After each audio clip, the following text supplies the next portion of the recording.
Here you go, my friends. This is the finished cherry branch. Sorry, I'm kind of out of breath. My heart rate is up. I can't stand for very long without my heart rate going up. Let me move this light here. And that's why I wanted to go ahead and do this video, just so you can see where I am before I stop. This has taken much longer than you might think, just by how simple it is. I'm trying to move the light to where I'm moving the camera to. And then I'm going to zoom in on some things. I definitely have a lot to learn about this. The end goal that I was trying to achieve is not what I've achieved, but it's not so bad that I'm going to take it out and trash it either. So clearly I don't need to do any free motion quilting.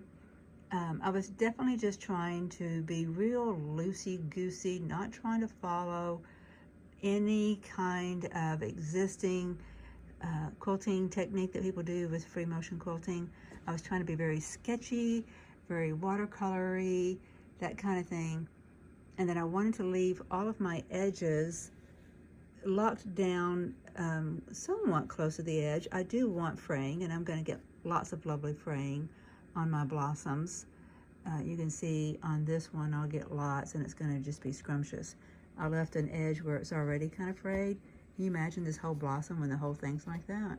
Like, I want to wash it 10 times before I send it to the new owners. But the leaves, I was having, and even the branches, but particularly with the leaves, I was noticing my machine was gliding well, and then it would kind of limit me. It would kind of resist, and I don't know if that's because there was a string, you know, some thread on the tracks, or what the deal is, but that just happens randomly. So I'm going to get some fraying there, and that's going to be fine. Fraying along our branch line. I outlined each of these leaves with a leaf shape, and I think this is one of the places where I was getting a lot of resistance from the machine. I kept on trying to get over here, and it would just kept on taking me in the same track. So you can see I gave it 3 or 4 different tries here, trying to get the shape I wanted, and it's fine that it looks different than the others. The others, I've done just one shape of a leaf here. Is that it? No, here. Yeah, that's actually part of the one behind it. I just did one line of stitching to get the leaf. Let's look at this one. Let me bring the light over. Look at how lovely that's going to fray up. That's going to be nice. So I really wasn't too concerned about anything being perfect, and that's why I cut my leaves the way I did. I want them to just be impressionistic and to give some texture. Isn't that going to be lovely whenever it textures up, starts to fray? Now, I got to think about whether or not I want to come in here and put some stitching in right here, because in theory it could fray all the way down to the core of that circle. Would that be the worst thing in the world? Maybe not. I don't know. There's one other place I decided, right here, and I probably will do this by hand.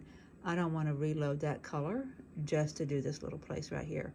And the reason I say I need to do that is, if this starts fraying, there's nothing keeping it from keeping on going and going and going. So you do need to have something that stops it at some point.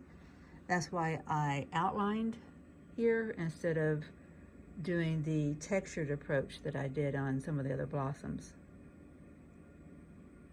They're all a little different, but I think, here, I'm gonna click the button that expands this out. Overall, I think it's gonna be a lovely branch. I did 3 of the medium pink, 1 of the really light and smooth fabric, and then 3 of the darker, like the fuchsia.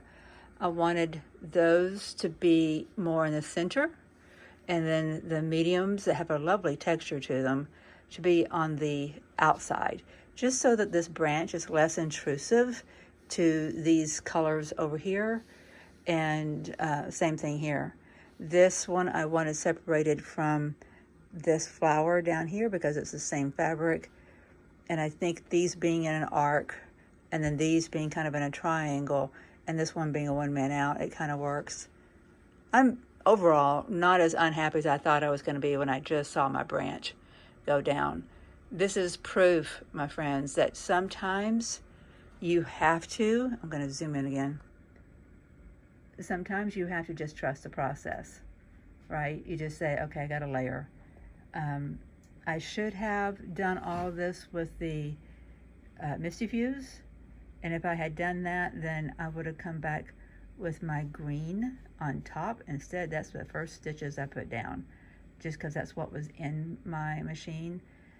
And I don't really care to, I don't like threading the machine, so I decided to just use that green and do those little spirally things on the inside to hold each petal and the center seed head in place while I did everything else. All right, I'm gonna have to rest, and I don't know if I'll be able to do any more today, but before I move on to finishing this flower, which is probably, I think, just has some shading and some outlining to do, and of course, this butterfly, I don't think I'll get to today. Maybe I'll get to it tomorrow or the next day, and that will be the last thing to do. I think I'm okay with how everything else is finished out at that point, and then we can take this baby off, get it bound, and give it to the baby. Hopefully she'll wait another day or two before she's born. Let's go to the big view. So there's our butterfly, our flower, cherry branch, a big bloom. I think at first I was calling that a dahlia, and I don't know what I'm going to call it now. It's not the shape of a dahlia, but and I know dahlias come in a lot of different varieties. They're just big blooms typically. And then our butterfly. Part of me would love to see like a little bird's nest right in here with a little couple eggs in it. And also I could see like a little bluebird sitting right here, or a bumblebee coming and, you know, getting right here on this flower. But I just got to stop at some point. I've maxed out my time, more than maxed out my time, and my body is kind of screaming at me. I need to get into a rest position and use my red light therapy. If you have any aches and pains and inflammation in your body, I highly recommend red light therapy. All right, my friends, calling this one done. Talk to you soon. Thanks for watching and letting me share.